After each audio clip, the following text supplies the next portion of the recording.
జై శ్రీరామ్. అందరికీ నమస్కారం. వెల్కమ్ టు న్యూస్ అఖండ. నేను మీ కస్తూరి శ్రీధర్. మిత్రులారా, అమెరికాకు సంబంధించి ఒక బిగ్ బ్లాస్టింగ్ న్యూస్ అయితే ఒకటి తీసుకొచ్చిన. న్యూస్ మాత్రం మామూలుగా ఉండదు. ఓకేనా? డొనాల్డ్ ట్రంప్ అమెరికా అధ్యక్షునిగా ప్రమాణ స్వీకారం చేసి పట్టుమని 20 రోజులు కూడా కాల.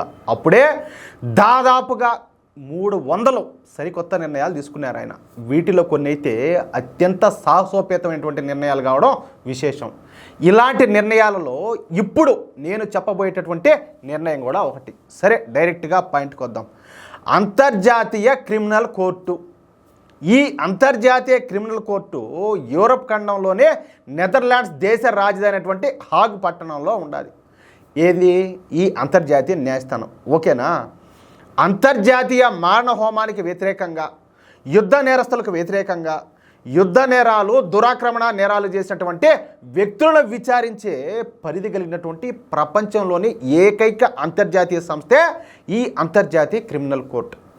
ఈ అంతర్జాతీయ క్రిమినల్ కోర్టులో 125 సభ్య దేశాలు ఉన్నాయి. ఎన్ని? 125. అయితే ఈ మధ్య ఈ అంతర్జాతీయ క్రిమినల్ కోర్టు కమ్యూనిస్టు భావజాలం కలిగినటువంటి న్యాయమూర్తులతో నిండిపోయిందియా. అర్థమైందా? పైగా అంతర్జాతీయ క్రిమినల్ కోర్టులోని జడ్జిలందరూ కూడా అమ్ముడుపోయినారు.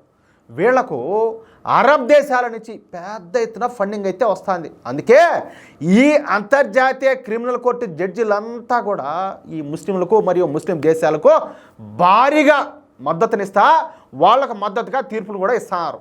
ముస్లింల పైన ఎవరైనా తిరగబడితే చాలు, ఇక వాళ్ళను యుద్ధ నేరస్తులుగా గుర్తిస్తుంది ఈ అంతర్జాతీయ న్యాయస్థానం. ఈ క్రమంలోనే ఈ అంతర్జాతీయ క్రిమినల్ కోర్టు ఈ మధ్యన ఒక తీర్పునిస్తా ఆఫ్ఘనిస్తాన్లో అమెరికా సైనికులు యుద్ధ నేరాలకు పాల్పడినారని వాళ్ళను యుద్ధ ఖైదీలుగా అరెస్ట్ చేయాలని చెప్పి తీర్పునిచ్చింది. అంటే తాలిబాన్లను, ఆల్ ఖైదాను వెనకేసుకొని వచ్చి అమెరికా సైనికులను యుద్ధ నేరస్తులుగా పరిగణిస్తా ఒక విచిత్రమైన, ఒక మెంటల్లో తెలివి తక్కువ తెక్కలో వేస్తారు కదా, అలాంటి తీర్పును ఈ అంతర్జాతీయ క్రిమినల్ కోర్టు అయితే ఇచ్చింది.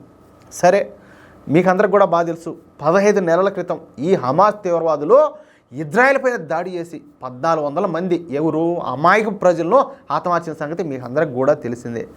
ఈ విషయం పైన ఈ అంతర్జాతీయ క్రిమినల్ కోర్టు కనీసం నోరు మెదపలాయా. కానీ ఈ హమాస్ తీవ్రవాదులపైన యుద్ధం చేస్తున్నటువంటి ఇజ్రాయెల్ ప్రధాని ఎవరు బెంజమిన్ నెతన్యాహును యుద్ధ నేరస్తుడిగా గుర్తిస్తా ఒక విచిత్రమైన తీర్పునిచ్చింది. మీకు అర్థమవుతుంది కదా వీళ్ళ గొడవ. అంతేకాకుండా ఈ ఇజ్రాయెల్ ప్రధానమైనటువంటి బెంజమిన్ నెతన్యాహును అరెస్ట్ చేయమని చెప్పేసి ఇదే అంతర్జాతీయ క్రిమినల్ కోర్టు ఆదేశాలు కూడా జారీ చేసింది. దీంతో ప్రపంచం మొత్తం కూడా షాక్ అయిపోయింది. ఈ అంతర్జాతీయ క్రిమినల్ కోర్టు న్యాయమూర్తులు ఎంతగా ఈ ముస్లింలకు అమ్ముడుపోయినారో దీన్ని బట్టి అందరికి కూడా తెలిసి వచ్చింది. కానీ ఏమి చేయలేక అందరూ కూడా నోరు మూసుకొని కూర్చున్నారు. కానీ ఎవరా? మెంటలోళ్ళకే మెంటలాడు డొనాల్డ్ ట్రంప్.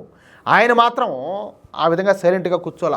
వెంటనే అంతర్జాతీయ క్రిమినల్ కోర్టు పైన ఏకంగా ఆంక్షలు విధిస్తా ఒక సంచలనమైన నిర్ణయం తీసుకున్నాడు. అంతేకాకుండా అంతర్జాతీయ క్రిమినల్ కోర్టు వ్యవస్థ నుంచి ఎప్పటికిప్పుడే వైదొలిగినాడు. అంటే అమెరికా అయితే దాని నుంచి బయటకు వచ్చేసింది. అంతర్జాతీయ క్రిమినల్ కోర్టు కేవలం ఒక వర్గం వాళ్ళకే కొమ్ము కాస్తుందనే, కాబట్టి ఇకపైన ఈ అంతర్జాతీయ క్రిమినల్ కోర్టు ఇచ్చే ప్రతి తీర్పు పైన ఇన్వెస్టిగేషన్ జరుపుతామని మరొక సంచలన నిర్ణయం తీసుకున్నాడు. బాబా మామూలుడుగా స్వామి. అంతేకాకుండా ఈ అంతర్జాతీయ క్రిమినల్ కోర్టులో ఉన్నటువంటి న్యాయమూర్తుల ఆస్తులను, భూములను, బ్యాంక్ అకౌంట్లను ఇప్పటికిప్పుడే సీజ్ చేస్తా మరొక కీలక నిర్ణయం తీసుకున్నాడు. దీంతో పాటుగా కేవలం ఒక్క న్యాయమూర్తుల ఆస్తుల వరకే కాకుండా ఆ న్యాయమూర్తుల కుటుంబాలు, వాళ్ళ పిల్లల ఆస్తులను కూడా జప్తు చేస్తా ప్రతి ఒక్కరికి కూడా మతిపోయే నిర్ణయం తీసుకున్నాడు. దీంతోపాటు ఈ అంతర్జాతీయ క్రిమినల్ కోర్టు న్యాయమూర్తులందరిపైన వ్యక్తిగతంగా ఆంక్షలు విధించాడు. ఇన్నాళ్ళు తిమిడిపోయి బలిసిపోయి కొట్టుకుంటుంటారో సరైనోడు వచ్చాడు. ఏదో సామెత చెప్తారు కదా, బాగా బలిసిన కోడి పోయి చికెన్ కొట్టు ముందుకు పోయి తొడగొట్టిందంట, అయిపోయిందంట. ఆ మాదిరిగా మంచోడితోనే పెట్టుకున్నారు వీళ్ళు పెట్టుకొని. ఇప్పుడు వీళ్ళందరిపైన కూడా అమెరికా స్పెషల్ ఇన్వెస్టిగేషన్కు ఆదేశాలు అయితే జారీ చేసింది. అసలు ఇలాంటి నిర్ణయాలు తీసుకోవడం అంటే మామూలు మాటలు కాదు, ఇందుకు చాలా గడుసు ఉండాలి. అసలు డొనాల్డ్ ట్రంప్ ఇలాంటి నిర్ణయాలు తీసుకుంటాడని ఎవరు కూడా కలలో కూడా ఊహించుండరు, అవునా కదా? ఏకంగా అంతర్జాతీయ న్యాయస్థానం మీదనే ఆంక్షలు విధిస్తాడో అని చెప్పి ఎవరైనా అనుకుంటారా? కానీ దానిని డొనాల్డ్ ట్రంప్ నిజం చేసి చూపించాడు.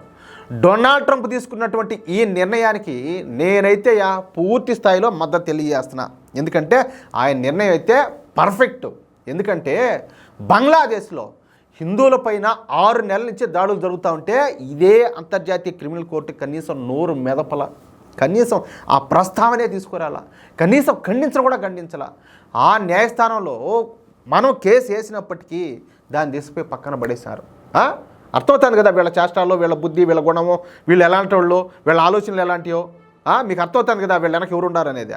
కాబట్టి ఈ అంతర్జాతీయ క్రిమినల్ కోర్టు న్యాయమూర్తుల విషయంలో డొనాల్డ్ ట్రంప్ తీసుకున్న నిర్ణయం 100కు 100% కరెక్టే. ఏమంటారా? సూపర్గా ఉంది కదా న్యూస్. మిత్రులారా, ఈ న్యూస్ కనుక మీకు నచ్చినట్టయితే ఏమంటారా? ఖచ్చితంగా ఈ న్యూస్ నలుగురికి షేర్ చేయండి. అలాగే ప్రతి ఒక్కరు కూడా మీ యొక్క అమూల్యమైన అభిప్రాయాలను ఖచ్చితంగా కామెంట్ చేయండి. ఇంకో మాట, ఇంతవరకు మన ఛానల్ మీరు కనుక సబ్స్క్రైబ్ చేసుకున్నట్టయితే ప్రతి ఒక్కరు కూడా మన ఛానల్ సబ్స్క్రైబ్ చేసుకోండి. నేను ఇంకొక మాట చెప్పాలి, ఇందాకనే మామూలుగా మన ఛానల్ ఎంతమంది ఫాలో అవుతున్నారని చెప్పేసి ఒకటి చూసా నేను. మహిళామూర్తిలో ఎవరు మా ఆడబిడ్డలో దాదాపు 23% మంది ఫాలో అవుతారు మన ఛానల్ని. ఎంత గొప్ప విషయం నాకు అది చూసినప్పటి నుంచి జస్ట్ అంటారు ఎంత ఈ న్యూస్ స్టార్ట్ చేయకముందు చూసినా నేను అంతే. అది దాదాపు 23% మంది మన ఛానల్ ఫాలో అవుతున్నారంటే ఎంత గొప్ప విషయం. అమ్మ మాతృమూర్తులందరికీ కూడా పాదాభివందనం తల్లి, మమ్మల్ని ఆదరిస్తూ ఉన్నందుక. జై శ్రీరామ్.